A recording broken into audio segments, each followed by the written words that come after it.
together. Okay, we've been married for 8 years.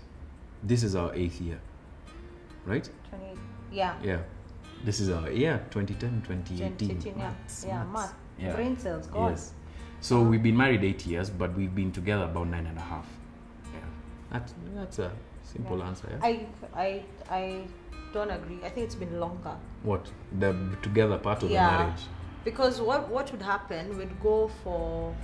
Yeah, for long periods without like being together, but yeah. So if you take into account the time now when we started being more than friends, then it's longer than that. Yeah. Maybe about 11 years. Yeah, it's been a while. Yeah. Okay, so we've spoken a lot about Muna. Muna is our firstborn. Yeah. He's 8 years old. Yeah. Then there's Zara. Zara is 6. She turned 7 in January. Oh, she turned 7 in... Yeah, brain cells. Mm-hmm. So Zara turned 7 in January. Yeah, so there's Zara.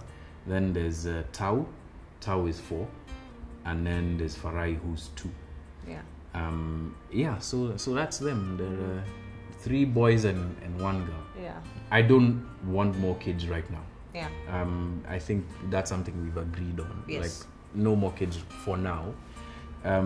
For now being leaving the door open either for another child like of our own, but what we want to do later on in life is to adopt. Yeah. Adopt, and adoption doesn't have to be like, like straight from birth all the way. Maybe we can just start to play like a major role in someone's life who we feel that we might need support or might need the kind of family setting to be able to be all they can be. All they can be, yeah. Yeah, so that's our goal. Yeah.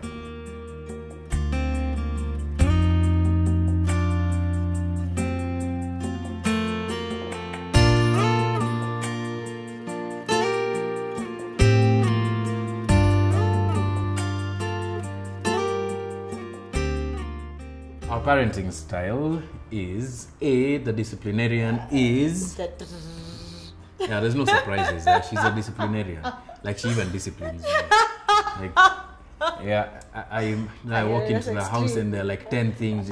You haven't done, you are not this, that. You just walk in and you just slump in. No, it's not. No, I think it's important for us to be a good example for these guys. Yeah. So that's why I guess I'm really particular about how they do what they do, but I mean, yeah, it's important. She's very, first of all, Makena is very meticulous. Like, she can be a bit of a control freak when it comes to like how things are tidy.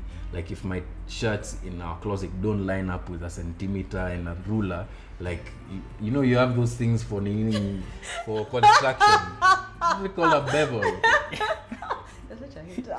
But it's true. It's true. Uh-huh. And so she's like that. So that sort of like translates across. I can understand that because like when I talk to her uncle, like one of the things he always says he remembers about Makena is how tidy her room was and how she used to love going over to his house and arranging records. Like, what kind of child is that?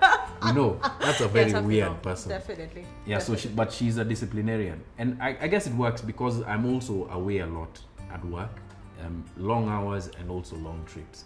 So it's very hard for me to be the disciplinarian.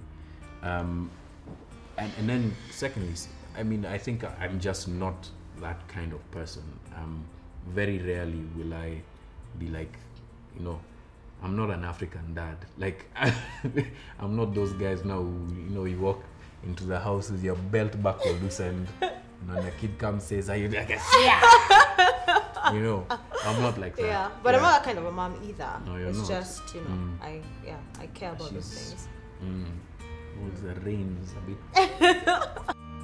Because of, John Allan's job and him being away a lot, I guess the one thing that I try to do, but I know I can't do very successfully, is to fill those gaps, especially for our daughter, because they're very attached, naturally, because the girl would be more attached to the dad.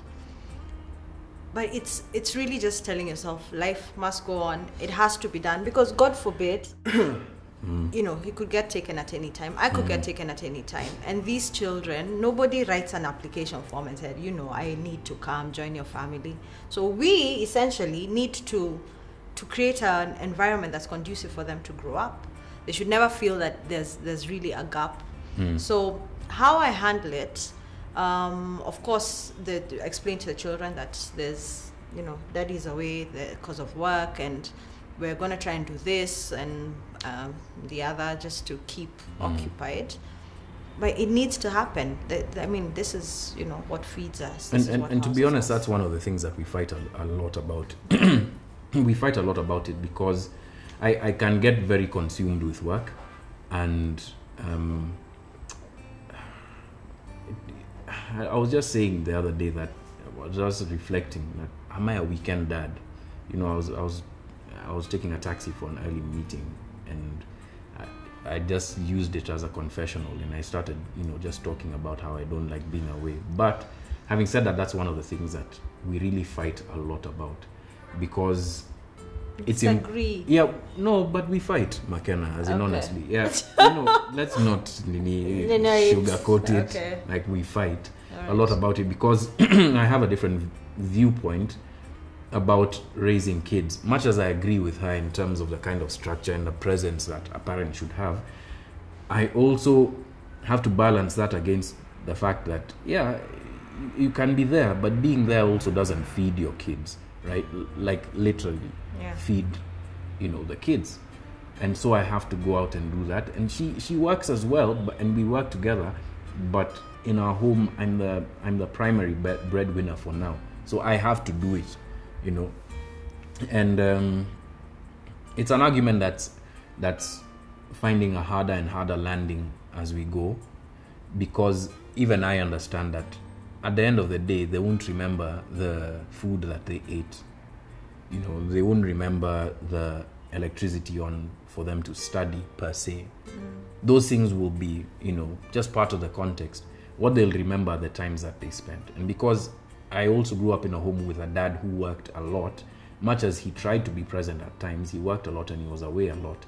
The most precious moments to me were the times that when we were just hanging out and even doing nothing. Yeah, you know, that's what's cool. Yeah. So yeah, we fight a lot about it, but she's going to win a lot of those arguments now.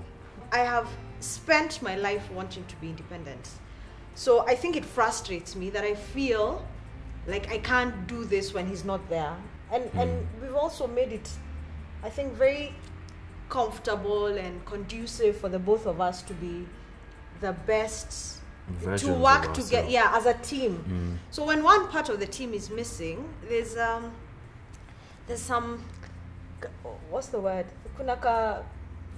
I don't know, but this is how it comes out. It comes out as like I've left her with a big burden, and it's not even about taking care of the kids. It's an emotional burden. Like, you don't have someone to talk to, you don't have somebody to argue with, you don't have somebody to be with, you know, to spend time with, to, you know, to just make it feel like it ought to be. I mean, and you know, much as, and you see, the thing that's also like a pet peeve of hers is that she thinks that I'm away, like, seeing all of these beautiful things and stuff, and in a sense I am. But and he loves to travel. And I love to travel a lot. So when he travels, it's like, oh, now you're just going to do a fun thing. And she's not there. Not that I'm not there, but it's, I mean, it's work, yes, but it's something you enjoy. So it's a bit of a cheat, yeah. Yes, I enjoy being with our children, and I love to hang out with them, but I don't have that cheat. Yeah. So how do I deal with it? By telling me that you don't have that.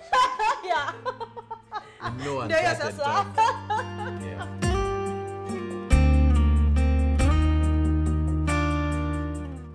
In the beginning, the attention that he received, being who he is, would be very studied.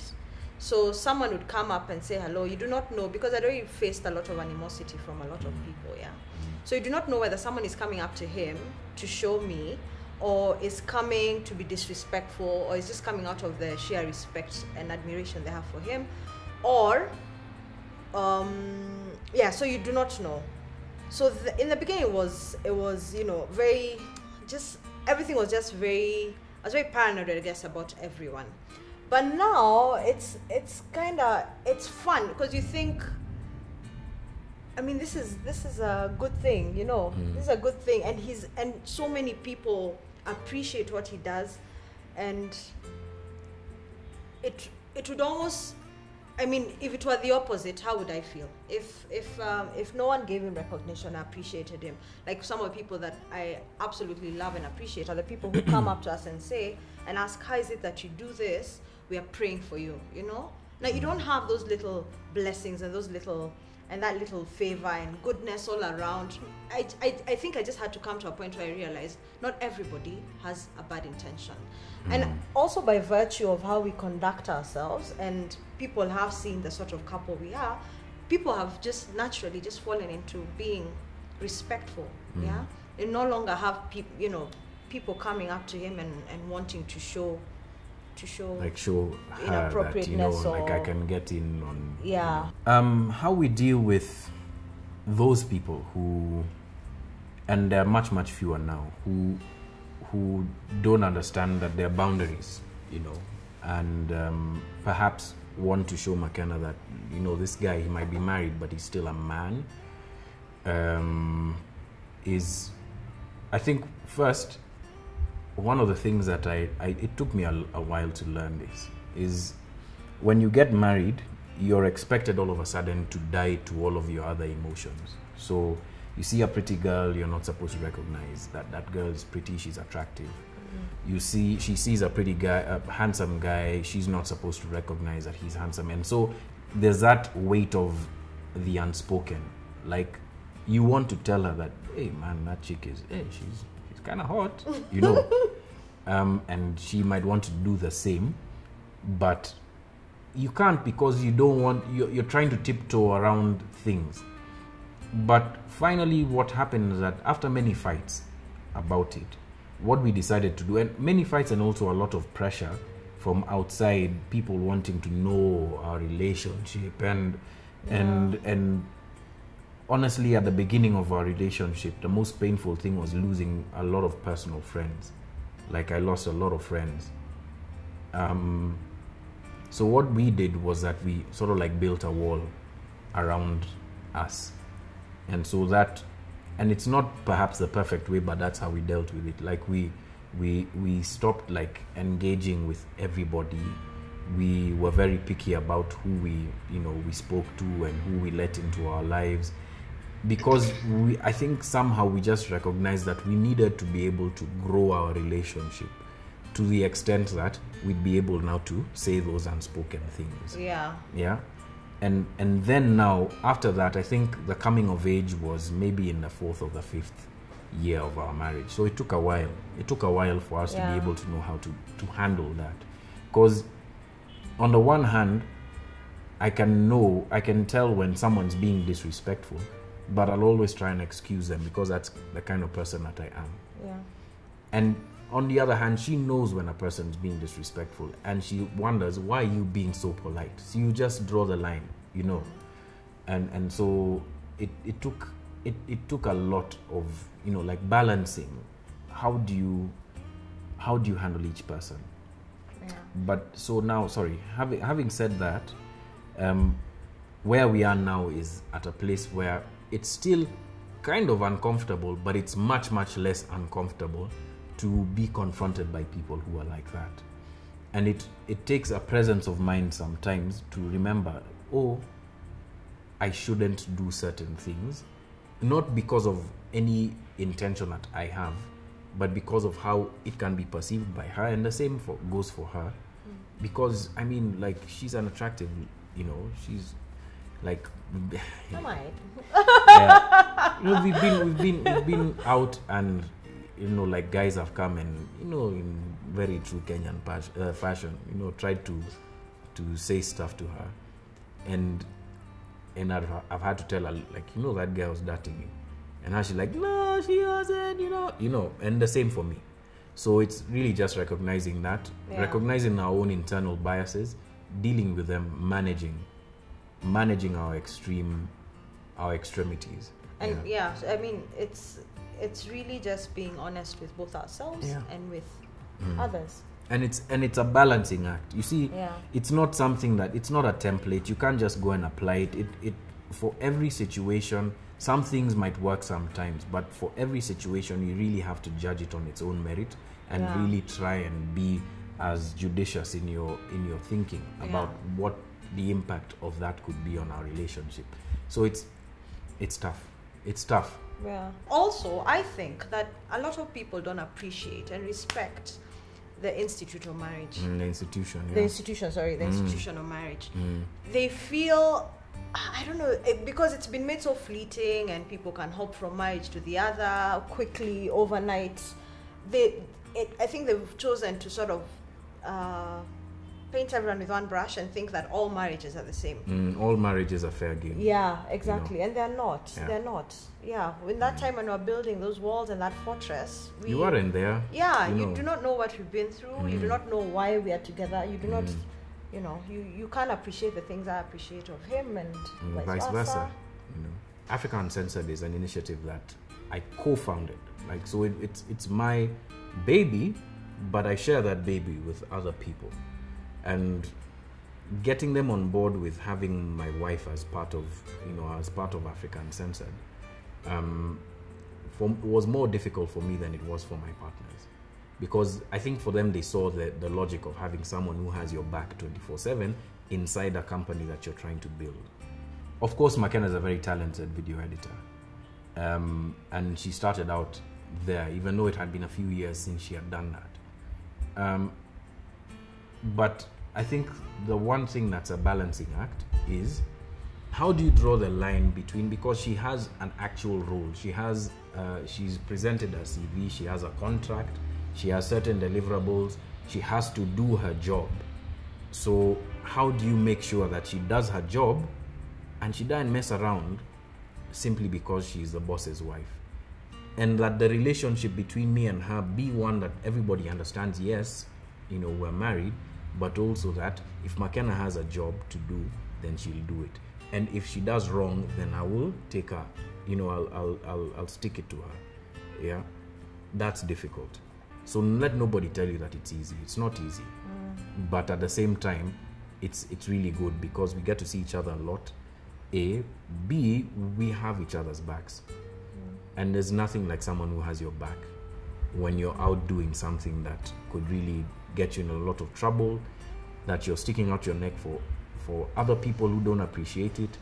And then when you have other employees who now you constantly worry about, to have that one person on your team who understands you and gets you and really can be your sounding board when you have those very lonely moments as a leader.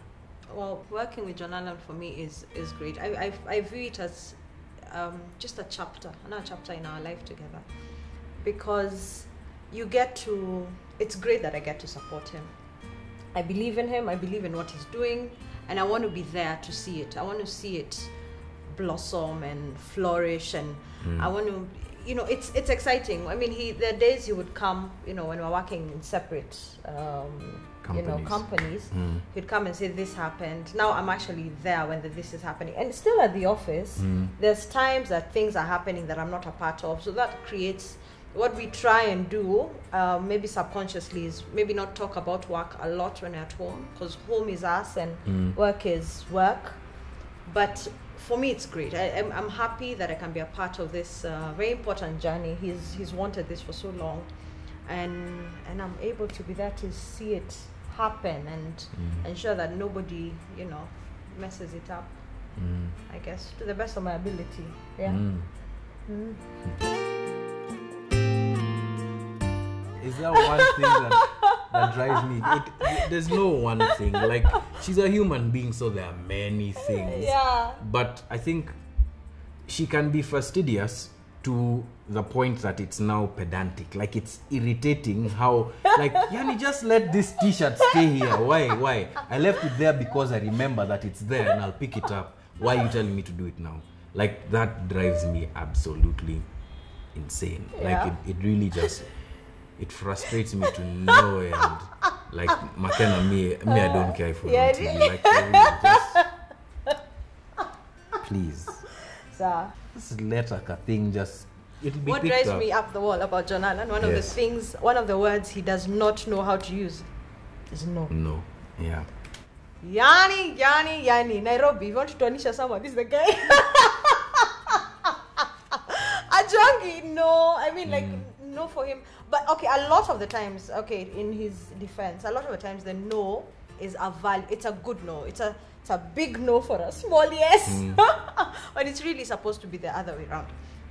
But sometimes he really doesn't know how to say no, and especially when it comes to work, because you know, if you have 30 trips to do in a month, some are gonna have to not be done. You know, he wants to do all of them. He wants to tell all the stories. He wants to, you know, and it comes from a good place, and I appreciate that. But no. I'm learning to, and he is. I'm learning to, but yeah, I mean, I have to admit, it's tough for me to say no. Like, will you take this meeting? I've got 10 other things, but you sound like you're saying something important, so yes. Yeah, and you have eye bags back here. Yeah, so what that does is that, again, I think the inflection point for me was last year. I had so much going on, and I just felt like I had not even time for the family, just time for me, to the extent that my showers would be a little longer, just so that I can, you know, just so that you can decompress and just have that few minutes of like just clear, just let me think, you know.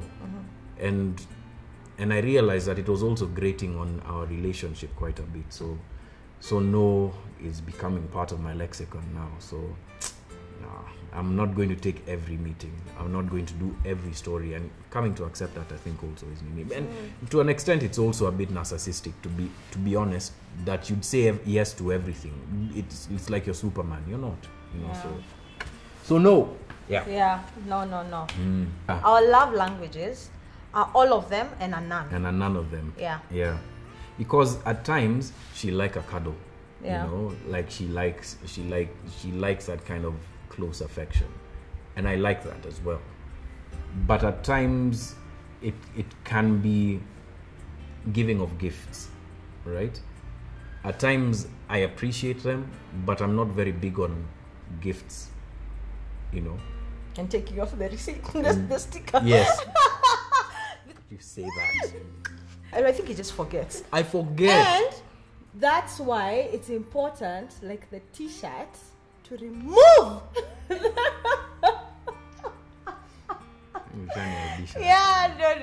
But we love him for it, especially when he spent a good amount of No, and but sometimes I feel like know, he leaves it there so he can. No, by show the way, you. I don't do Unaona that. vile nimejitolea. Unaona. This is another thing that that drives me crazy. She doesn't believe that it's mistakes. It's mistakes and it's forgetfulness. I think that's one of the things, by the way, that Makena doesn't like about me. That I'm very forgetful, very forgetful. Like I'm going to forget that you said that. You know. So I'm lucky that you're gonna forget that. How do you? We fight, honestly. I am upset because your shoes were too black. Fight about everything. I don't know. That's what we fight about. But how? How do we fight? Sometimes fairly, sometimes not fairly. On a case-to-case basis, I think. That's fair to say. Makena is aggressive. I'm passive-aggressive. So Makena will get a lot of stuff out. She'll ventilate because that's the kind of person that she is. She'll say everything and then some, and she'll add chumvi, which makes me more passive-aggressive. And I can be long-suffering, and I don't like to shout. Yeah. But when I shout, that's what gets her attention. Yeah, I go like, oh my goodness, he shouted, yeah. So sometimes I think that she uses triggers to make me angry enough to shout. So that I can realize. So that you can realize. Or so that we are fighting in the same ring. Because when I'm upset at her, I can just go quiet. I can just go silent. And then now later I'll throw some So you think you're so smart, eh? And you like that. You know, those kind of very snide, very sharp and, painful comments. Whereas she'll say all of the painful comments first and then get to why she's upset later. She's a shoot first and she's a shoot first and ask questions later person. I like to be a bit more reflective, but at the same time, I don't like to fight, so I can. I don't like to fight either. No, yeah. I don't like to. She doesn't like to fight, but she will fight. I don't like to fight, so I avoid trying to fight. Yeah. So when I feel confronted enough to fight, I can lash out and be quite bad. But what's amazing is that we both hate it when we fight. We really, truly, we are miserable. So much energy. Yeah. It's very debilitating. And it's time away from, just having fun and talking. Yeah, just having fun. But it's also necessary. Yeah. It's also necessary to set boundaries, because even in marriage you need boundaries and you need to be respected, because you can very easily, and this is one of the things that early on in the relationship, she's complained about a lot, that I was taking her for granted. And it's because you think, you're my wife, you should understand. You're my husband, you should understand. I don't have to. I'm an individual with hopes, dreams, fears, insecurities that you need to understand. Yeah. And that's why fighting is important. Yeah. So that you can get to the core of really who you are, uncover it, deal with it, and ensure that you're able to manage each other's edges. Yeah. And maybe just to add to that, we truly do not like to sweep anything under the carpet. It needs to finish. I used to want to sweep stuff under the carpet, but she, like I said, tough love. So I'm all about now. In your carpet? Please. John Allan's favorite song is a Bob Marley or Damian Marley one, but I know he also likes our song, Sade, By Your Side. But Bob Marley songs, Damian Marley songs, and By Your Side. Correct. John Allan's favorite meal is anything with chapati. Ata chapati na mawe. Hey! Okay, that used to be correct. Up until, I started getting these stomach issues with chapo. Yeah, but the question is what your favorite food is, irrespective of whether or not you have stomach issues. Okay, so give her 75% correct, because she should know that. Actually, let's say coastal food. Yeah. He likes their chapatis, their biryani, the pilau, all of those things like that. Yeah, so yummy. Yeah, so yummy. Yes. If John Allan was stuck on an island, the one thing he would take with him is his phone. If there's no phone, me. That's it. A picture of her on my phone.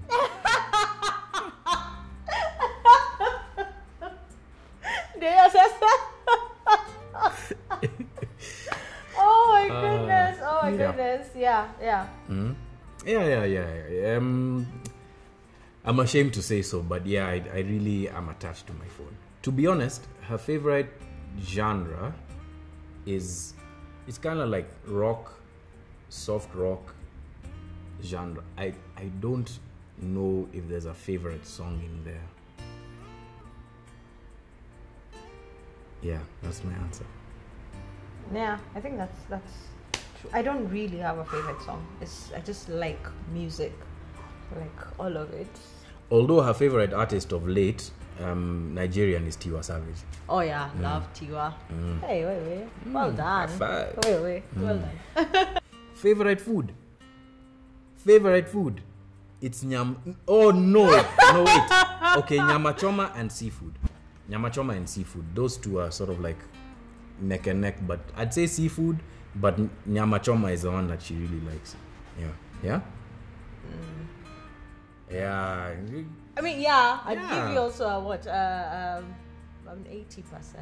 What's the because favorite? it's just because we can't have seafood all the time. But if I could, I would have seafood all the time. But I love nyama choma. Nyama choma. You're right. So it's a close second. Those are lies. Those are lies. Those are lies. Lie? Those are lies. You can't nini my test, my scores over here at it, just so you can. Even just last night, in the circle. Yes, you ate nyama choma. No, I told everyone my favorite food is seafood. Even at Yeah, the but I office. said that's what I said. I said seafood and nyama choma, but you can't say that it's not your favorite when you want it all the time. She wants nyama choma all the time. And like there's a place next to her, Ninipaka, she has Denise for nyama choma. I don't know, Denise. She has. She has. No, I do not. I do not. The records Makena, should show. hey, ukanikashoka kakota. Ipa hii kwanza alafu, If she was stuck on a deserted island, I think she'd take her Bible. And then me. And then the kids. I never really thought about it, but yeah, Bible sounds right. You see, I know her more than she knows herself, so. Yeah, it's true. He completes my husband. my paragraph, like I said. Goals, like hashtag.